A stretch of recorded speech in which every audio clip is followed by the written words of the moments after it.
कि सर भर्तियां तो आ रही हैं बट पद बहुत कम है।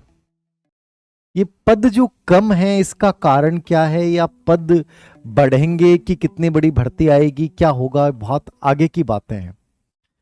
ईमानदारी से बताऊं मैं अभी, और इस बात को सुन भी लेना और गंभीरता से इस पे विचार भी कीजिएगा। आगे भी जो वैकेंसी आएंगी आपके सामने, कोई बहुत बड़े पदों पे भर्तियां नहीं आएंगी। सरकार चाहे साल में बच्चे 4 साल में 4 भर्तियां निकाले चाहे 3 निकाले, लेकिन भर्तियां छोटी आएंगी। वो टाइम गया, वो दौर गया जब 30-30, 40-40 हजार भर्तियों का आपको मौका मिला था और उसमें आप सिलेक्ट नहीं हो पाए। ये अलग बात है कि पिछले सालों की कुछ भर्तियों में करप्शन भयंकर हुआ, लगभग परीक्षाओं में पेपर भी कहीं कुछ हुआ कहीं कुछ हुआ, अलग चीजें हैं। लेकिन यदि आप ये उम्मीद लगा के बैठे हैं कि मैं 20 से 30 हजार की कोई वैकेंसी आएगी और इस 30 हजार में मैं प्रिपरेशन करूंगा और सिलेक्शन होगा, ऐसा पॉसिबल नहीं होगा। वैकेंसियां लगभग आपके सामने इतने ही पदों पे आने वाली हैं, कभी 20 पद, कभी 50 पद, कभी 100 पद, कभी 200 पद। तो जो संख्या को देखकर प्रिपरेशन करने वाले बच्चे हैं, मेरी उनको राय यह है कि आप यदि इस बात के आधार के ऊपर तय करते हो कि सर नहीं होगा, हमारा इतनी कम संख्या में नहीं होगा, तो आप हट सकते हो इस मैदान से। अन्यथा आप याद रखें कि आपको 100 पदों पे लड़ने की हिम्मत भी होनी चाहिए, 50 पदों पे भी लड़ने की हिम्मत होनी चाहिए। अब मैं ये क्यों बात कर रहा हूं, मैं कोई ना कोई इनपुट के आधार पे बात कर रहा हूं कि भर्तियां बहुत बड़ी भर्तियां नहीं आएंगी। बड़ी भर्ती का मतलब मैं नहीं कह रहा कि 8-10 हजार की बात अलग चीज होती है, बट इससे ज्यादा बड़ी भर्तियां नहीं आएंगी, छोटी छोटी भर्तियां आएंगी।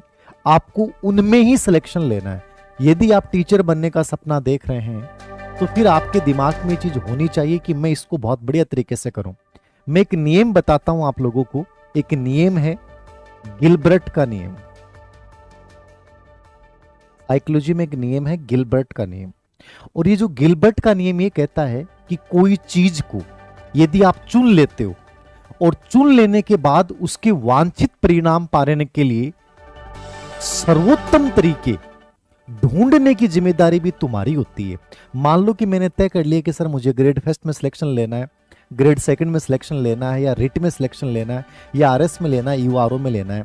तो जब मैंने उस चीज को चुन लिया ना, तो उस चीज के लिए मेरे तरीके कितने गजब के होंगे और उन तरीकों में सबसे बेहतरीन तरीका मुझे चुनना है, ये जिम्मेदारी किसी और की नहीं है। ना कोचिंग इंस्टीट्यूट की है, ना आपके मेंटर धीर सर की है, ना कोई और मोटिवेटर की है। ये जिम्मेदारी किसकी है? आपकी स्वयं की जिम्मेदारी है। तो मैं आपको यही कहना चाह रहा हूं कि पदों की भर्ती चाहे 2000 पदों की आई है, जैसे 2100 कुछ पदों पे सेकंड ग्रेड को वित्तीय स्वीकृति मिली है, ग्रेड थर्ड में भी आप ये सोचते हैं कि 50,000 पदों में भर्ती आ जाएगी। मुझे तो नहीं लगता कदापि, वही 6, 7, 8 हजार से ज्यादा भर्ती कदापि मुझे नहीं लग रहा कि ऐसी भर्ती, इससे ज्यादा बड़ी भर्ती आएगी। तो आप अपनी मानसिकता को इस आधार पे बदल लीजिए कि सर कम पद हैं, इन पदों में लड़ना सीखना होगा मैं, और लड़ने के लिए आपको अपने तरीके बेहतरीन